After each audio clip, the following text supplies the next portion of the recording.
Just 2 days into this new parliament, and I'm wondering, what planet is this Albanese government on? Right now, we have Australians getting belted by a cost of living crisis, with inflation today hitting 6.1% and rising. That means Australians are getting poorer. Many people are already struggling to pay their grocery bills, fill their cars, pay for their heating, and there is worse to come. In fact, yesterday, the International Monetary Fund even warned that the whole world economy was slowing and could even be headed for global recession.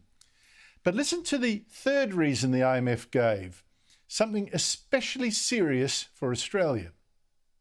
When you put it all together, the US, the euro area and China, the three largest economies in the world, being revised down. This is what leads us to our gloomy outlook, if you want. But on China specifically, we are projecting 3.1% growth in 2022. And just as a point of reference, this is the lowest growth number since 1976 in China outside of the pandemic. So this is really something that is big news.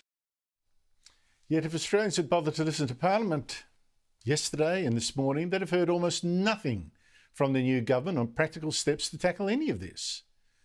Now, what they got was Labor preening itself, congratulating itself for its morality, babbling endlessly about our fake climate crisis and Labor's fake solution, like this morning. The time for action is now. We don't have a second to waste. It's crazy stuff. It's as if this government seriously believed it could make a difference to our weather. You've got to ask, what exactly does this government want to change anyway? I mean, this rain we've had, this rain that our Bureau of Statistics yesterday said, well, produced improved growing conditions that gave our farmers a bonanza. Crops and herds now worth 70% more than last year. Now, luckily, Labor's climate change bill won't change even a drop of rain, really. But the costs will be enormous, and our electricity is going to become even more expensive and unreliable. But that's not the only example of Labor spending these last 2 days of Parliament, the first days of this new Parliament, on moral showboating. I mean, yesterday, the Senate heard no fewer than 3 acknowledgements of the traditional owners. And when the Senate started today with yet another, One Nation leader Pauline Hanson shouted she had enough of what seems, to me at least, like racial genuflecting, and she stormed out. For thine is the kingdom and the power and the glory for ever and ever. Amen. I acknowledge the Ngunnawal and Ngambri peoples, who are the traditional custodians of the Canberra area, and pay respects to elders past and present of all Australia's Indigenous peoples. Thank you. Now, on this issue too, I mean, Labor's been revelling in its goodness. We're so anti-racist, so dazzled by its fine feelings that it's blind to the real evil that it's actually doing. It's been boasting these past 2 days how it's going to divide us by race by creating a new advisory parliament just for Aborigines.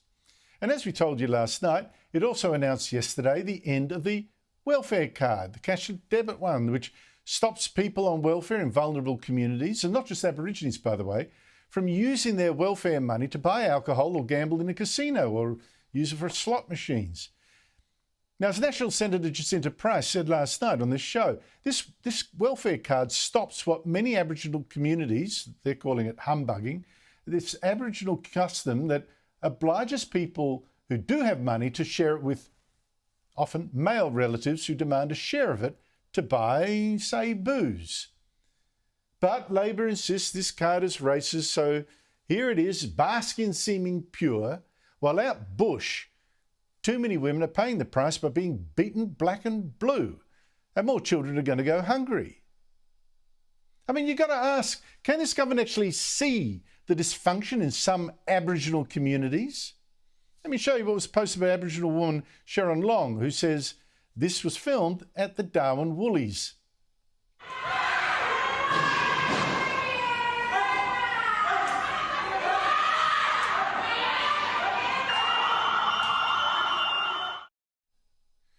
Yet even this is just a small example of huge blindness in this new Labor government, tilting at its imaginary moral windmills while our economy hits a very real iceberg.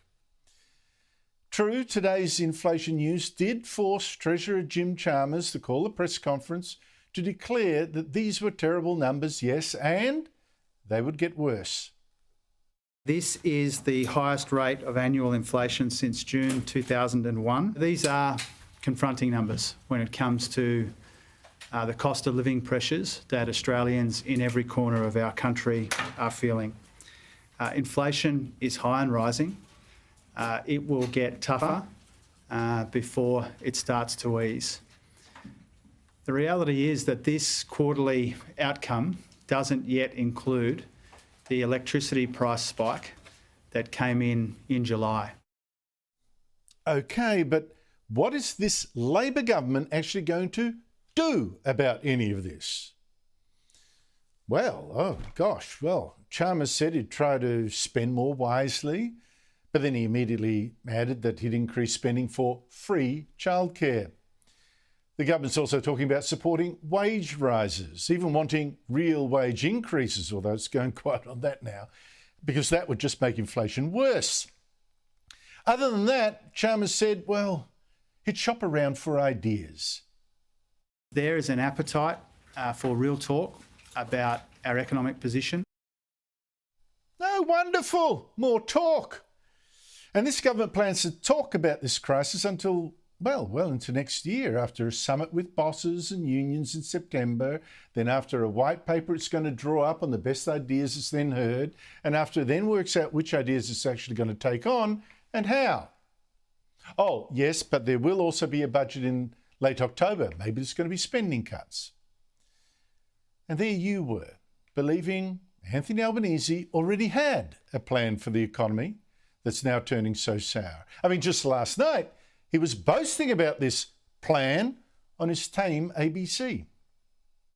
We face economic headwinds. We face rising inflation, we face rising interest rates, and there are real challenges there. But I'm very comfortable that my government has a plan to deal with those challenges. A plan? Have you seen a plan? In fact, Albanese just has a plan for a plan to plan an economic plan. I'm sure it's going to be very good, or maybe it won't be.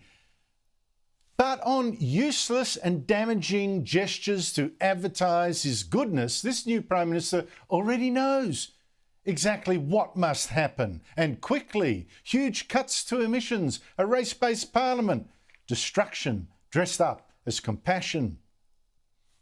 But don't hurry him on the economy. That's an iceberg that can wait while Labor talks global warming instead.